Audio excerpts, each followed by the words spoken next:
Gal kas man paaiškinsite, kas maitinimo įstaigoms suteikia teisę save vadinti restoranais? O kol jūs rašot savo atsakymą, mes keliaujam į restoraną Dina. Maitinimo įstaigos Dina meniu, mano nuomonė, nieko bendro su restoranais neturi. Man šis meniu labiau panašus į tinklinių pizzerijų, kuriomis nusėta visa Lietuva meniu. Suprantu, kad dienos pietum tau restorane gali pasiūlyti burokėlių sriubą, bet vargu ar save gerbiančiam restorane į ją pridės pieniškų dešrelių.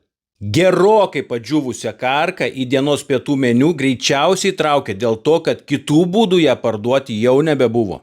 Jei Gineso rekordų knygoje būtų nominacija už ploniausią lietuvišką karbonadą, tai restoranas Dina jį nuneštų jau pirmo matavimo metu.